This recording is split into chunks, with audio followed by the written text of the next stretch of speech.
ഏറ്റവും നിർണായകമായ ഒരു ദിവസമായി മാറുകയാണ്. രാഹുൽ മാങ്കൂട്ടത്തിന്റെയും കോൺഗ്രസിന്റെയും അപ്രതീക്ഷിതമായി വന്ന വെളിപ്പെടുത്തലുകളിൽ ആടിയുലഞ്ഞു നിൽക്കുന്ന കോൺഗ്രസ് ഇപ്പോൾ ആ അന്തിമ തീരുമാനത്തിലേക്ക് കടക്കുന്നു എന്നാണ് നമ്മൾ മനസ്സിലാക്കുന്നത്. രാഹുൽ മാങ്കൂട്ടത്തിന്റെ രാജി അനിവാര്യമായിരിക്കുന്നുവെന്ന ബോധ്യമാണ് എല്ലാ നേതാക്കൾക്കും. എത്ര നിമിഷം വൈകുന്നോ അത്രയും അധികം ഡാമേജ് ഉണ്ടാക്കുന്നു എന്നാണ് മനസ്സിലാക്കുന്നത്. ഇപ്പോൾ മറ്റൊരു വെളിപ്പെടുത്തൽ കൂടി വന്നിരിക്കുന്നു. അത് PV അൻവറിന്റേതാണ്. രാഹുൽ മാങ്കൂട്ടത്തിനെതിരെ പരാതി നൽകാൻ 2 വനിതാ യൂത്ത് കോൺഗ്രസ് നേതാക്കൾ തന്നെ സമീപിച്ചിരുന്നതായി PV അൻവറിന്റെ വെളിപ്പെടുത്തൽ. രാഹുൽ ലൈംഗിക അധിക്ഷേപം നടത്തിയെന്നായിരുന്നു പരാതിയെന്നും അൻവർ പറയുന്നു. നിലമ്പൂർ തെരഞ്ഞെടുപ്പ് സമയത്ത് രാഹുൽ വീട്ടിൽ വന്നത് വ്യക്തിപരമായ വിഷയങ്ങൾ പറയാനെന്നും അൻവർ വാർത്താ സമ്മേളനത്തിൽ പറഞ്ഞു. നമുക്ക് കേൾക്കാം PV അൻവർ പറഞ്ഞത്. കാരണം അദ്ദേഹത്തിന്റെ പേരിലാണ് ഈ ചാർജുകൾ. രണ്ടാമത് എന്താ പറയാ, അദ്ദേഹത്തിന്റെ ടീമാണ് ഈ യൂത്ത് ടീം, ഇവരെയൊക്കെ വളർത്തുന്നത് അദ്ദേഹമാണ് എന്നുള്ള വാർത്തകൾ നിരന്തരമായി വന്നുകൊണ്ടിരിക്കുകയാണല്ലോ. അപ്പൊ അദ്ദേഹം അതിൽ നിർണായകമായ തീരുമാനം എടുക്കണം. പിന്നെ പാർട്ടി പണ്ട് AICCയുടെ തീരുമാനത്തിന് കാത്തിരിക്കുന്ന ഒരു കാലം പാർട്ടിക്ക് ഉണ്ടായിരുന്നു. ഇന്നിപ്പോൾ AICCയുടെ സംഘടനാ ചുമതലയുള്ള ജനറൽ സെക്രട്ടറിയും കേരളത്തിൽ നിന്നുള്ള KC ആണല്ലോ. KCക്കും ഈ കാര്യങ്ങൾ ബോധ്യപ്പെടുമല്ലോ. ഇത് നീട്ടിക്കൊണ്ടുപോകുന്നത് എന്തായാലും അദ്ദേഹത്തെ വെച്ചുകൊണ്ട് മുന്നോട്ട് പോകാൻ കഴിയുന്ന സാഹചര്യമല്ല വാർത്തകളിൽ നിന്ന് നമ്മൾ മനസ്സിലാക്കുന്നത്. അതുപോലെയുള്ള എന്താ പറയുക, ഇത്തരത്തിലുള്ള പുതിയ പരാതികൾ വന്നുകൊണ്ടിരിക്കുകയാണ്. എന്നെയും സമീപിച്ചിരുന്നു കഴിഞ്ഞ 2 ദിവസത്തിനിടയിൽ. ഈ വിഷയത്തിൽ ഒന്ന് ഇടപെട്ട് തരാൻ സാധിക്കുമോ? പരാതിയുള്ളവരാണ്. ഞങ്ങൾക്ക് കേസിന് പോകാൻ നീതി കിട്ടുമോ എന്ന് ഞങ്ങൾക്ക് ഉറപ്പില്ല, അതുകൊണ്ട് സഹായിക്കാൻ പറ്റുമോ എന്ന് ചോദിച്ചിട്ട് ഞാൻ അവരോട് പറഞ്ഞു, നിങ്ങളുടെ അടുത്ത് നീതി ഉണ്ടെങ്കിൽ, നിങ്ങളുടെ അടുത്ത് സത്യമുണ്ടെങ്കിൽ, ആ പറയുന്നതിന് തെളിവുണ്ടെങ്കിൽ നിങ്ങൾ ആദ്യം പരാതി കൊടുക്കണം.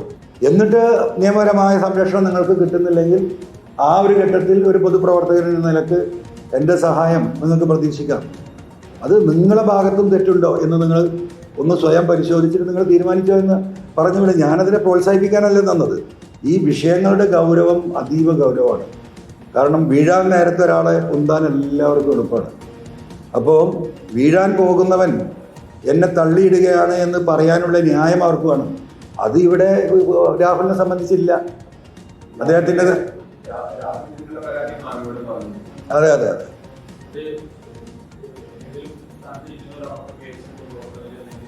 അല്ല, എന്നെ ഇതുമായി ബന്ധപ്പെട്ട 2 എന്താ പറയുക സ്ത്രീകളുടെ പരാതിയാണ്.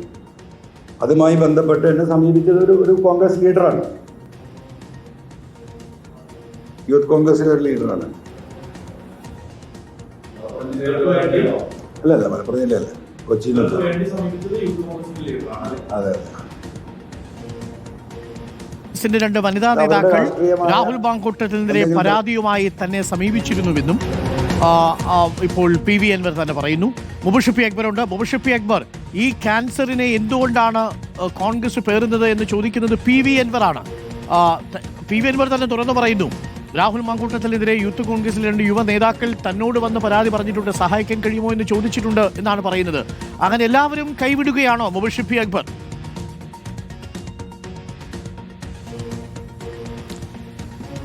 തീർച്ചയായും അങ്ങനെ തന്നെ പറയേണ്ടി വരും അരുൺകുമാർ. ഇക്കാര്യത്തിൽ രാഹുൽ മാങ്കൂട്ടത്തിലുമായി ബന്ധപ്പെട്ട ലൈംഗിക അധിക്ഷേപ പരാതികൾ ഉയർന്നു വന്ന പശ്ചാത്തലത്തിൽ തന്നോട് നിരവധി ആളുകൾ ആദ്യഘട്ടത്തിൽ ചോദിച്ചിരുന്നു, എന്താണ് താങ്കൾ പ്രതികരിക്കാത്തത്? സാധാരണ സമകാലിക വിഷയങ്ങളൊക്കെ തന്നെ പ്രതികരിക്കുന്ന വ്യക്തി എന്ന നിലയിൽ അങ്ങയുടെ പ്രതികരണം എന്തുകൊണ്ടാണ് വരാത്തതെന്ന ചോദ്യം ഉന്നയിച്ചുകൊണ്ട് വലിയ രീതിയിലുള്ള സൈബർ ആക്രമണം ഈ ഒരു വിഷയത്തിലുണ്ടായിരുന്നു. പക്ഷേ ആദ്യഘട്ടത്തിൽ ആരോപണങ്ങളുമായി ബന്ധപ്പെട്ടൊരു ക്ലാരിറ്റി കുറവുള്ളത് കൊണ്ടായിരുന്നു പ്രതികരിക്കാതിരുന്നത്. പക്ഷേ ഇപ്പോൾ കൃത്യമായിട്ടും ഇതൊക്കെ തന്നെ തെളിഞ്ഞിരിക്കുന്നു എന്നുള്ളതാണ് PV അൻവർ രാഹുൽ മാങ്കൂട്ടത്തിനെതിരെ പറയുന്നത്. അദ്ദേഹത്തിനെതിരെ പുറത്തു വന്ന ശബ്ദരേഖകൾ ഒന്നും തന്നെ നിഷേധിക്കാൻ ഇതുവരെ രാഹുൽ മാങ്കൂട്ടത്തിൽ തയ്യാറാകാത്തത് കൊണ്ട് സ്വാഭാവികമായിട്ടും അത് അദ്ദേഹത്തിന്റെ ശബ്ദരേഖകളാണെന്ന് തന്നെയാണ് തെളിയുന്നത്. ഈ ഒരു ഘട്ടത്തിൽ ഈ ക്യാൻസറിന് എന്തിനാണ് കോൺഗ്രസ് പേറുന്നത് എന്നൊരു ചോദ്യമാണ് PV അൻവർ ഉന്നയിക്കുന്നത്. അതിരൂക്ഷ വിമർശനമാണ് അദ്ദേഹം ഉന്നയിക്കുന്നത്. അതോടൊപ്പം തന്നെ പ്രധാനപ്പെട്ട ഒരു വെളിപ്പെടുത്തൽ ഈ ഒരു സംഭവവുമായി ബന്ധപ്പെട്ട് PV അൻവർ നടത്തുന്നുണ്ട്. ഇത്തരം പരാതികൾ ഉയർന്നു വന്നൊരു പശ്ചാത്തലത്തിൽ തന്നെയും ചില ആളുകൾ സമീപിച്ചിരുന്നു. രാഹുൽ മാങ്കൂട്ടത്തിനെതിരെ ലൈംഗിക അധിക്ഷേപം നടത്തിയെന്ന ആരോപണം ഉയരുന്നൊരു പശ്ചാത്തലത്തിൽ സമാനമായിട്ടുള്ള പരാതി ഉന്നയിച്ചുകൊണ്ടായിരുന്നു 2 സ്ത്രീകളുടെ പരാതി ഉന്നയിച്ചുകൊണ്ട് ഒരു യൂത്ത് കോൺഗ്രസ് നേതാവ് തന്നെ സമീപിച്ചത് എന്നുള്ളതാണ് PV അൻവർ വെളിപ്പെടുത്തുന്നത്. സ്വാഭാവികമായിട്ടും അവരോട് പോലീസിനെ സമീപിക്കാൻ പറഞ്ഞു. നിങ്ങൾ ഈ രീതിയിൽ സംസാരിച്ചത് കൊണ്ട് കാര്യമില്ല, മറിച്ച് നിയമപരമായിട്ട് മുന്നോട്ട് പോകണം, പോലീസുമായി ബന്ധപ്പെട്ട നടപടി സ്വീകരിക്കണമെങ്കിൽ പരാതി നൽകണം എന്നുള്ളതായിരുന്നു നിർദ്ദേശം നൽകിയത് എന്നുള്ളതാണ് PV അൻവർ വ്യക്തമാക്കുന്നത്. അപ്പോൾ സ്വാഭാവികമായിട്ടും പല കോണുകളിൽ നിന്നും രാഹുൽ മാങ്കൂട്ടത്തിനെതിരെ തെളിവുകൾ വന്നിരുന്നു, പരാതികൾ വന്നിരുന്നു എന്ന് വേണം അൻവറിന്റെ പ്രതികരണത്തിലൂടെ വായിച്ചെടുക്കാൻ. രാഹുൽ മാങ്കൂട്ടത്തിൽ ഒരു നിമിഷം പോലും കാത്തു നിൽക്കാതെ രാജി കോൺഗ്രസ് ചോദിച്ചാവശ്യപ്പെട്ടു ആവശ്യപ്പെടണം. അല്ലാത്ത പക്ഷം വരാൻ പോകുന്ന തദ്ദേശ നിയമസഭാ തെരഞ്ഞെടുപ്പുകളിൽ ഉൾപ്പെടെ കോൺഗ്രസിന് അത് വലിയ തിരിച്ചടിയുണ്ടാക്കും. അത് മാത്രമല്ല വലിയ പ്രത്യാഘാതം അത് കോൺഗ്രസിനുണ്ടാക്കും എന്നുള്ളതാണ് പി വി അൻവർ ചൂണ്ടിക്കാണിക്കുന്നത്. കേരളത്തിലെ സ്ത്രീ സമൂഹം കോൺഗ്രസിൽ നിന്നകലും. ഇപ്പോൾ പി ഡി സതീശനൊക്കെ തന്നെ ഈ ഒരു വിഷയത്തിൽ ശക്തമായ നിലപാട് സ്വീകരിച്ചിട്ടുണ്ട്. അത് മാത്രം പോരാ, രാഹുലിന്റെ രാജി ചോദിച്ചാവശ്യപ്പെടണം എന്നുള്ളതാണ് അദ്ദേഹം വ്യക്തമാക്കുന്നത്. ഒരു ഭാഗത്തെ വലിയ രീതിയിലുള്ള തെളിവുകൾ തുടർച്ചയായിട്ട് മാധ്യമങ്ങളിലൂടെ പുറത്തു വരുമ്പോഴും മാധ്യമങ്ങളോടൊന്ന് പ്രതികരിക്കാൻ പോലും രാഹുൽ മാങ്കൂട്ടത്തിൽ തയ്യാറാകാത്തത് അദ്ദേഹം തെറ്റ് ചെയ്തതുകൊണ്ടാണെന്നുള്ളതാണ് പി വി അൻവർ ചൂണ്ടിക്കാണിക്കുന്നത്. തെറ്റ് ചെയ്തിട്ടില്ലെങ്കിൽ അത് തെളിയിക്കാൻ പാകത്തിൽ അദ്ദേഹം മാധ്യമങ്ങളോട് പ്രതികരിച്ച് മുന്നോട്ട് വരാൻ തയ്യാറാകണം. അല്ലെങ്കിൽ അത് മുന്നണിയെ ബാധിക്കും, പാർട്ടിയെ ബാധിക്കും എന്നുള്ളതാണ് പി വി അൻവർ ചൂണ്ടിക്കാണിക്കുന്നത്.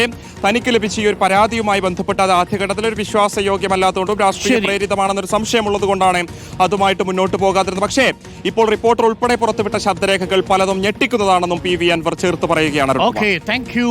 ഇപ്പോൾ മുബഷിർ പി അക്ബറാണ് വന്നത്.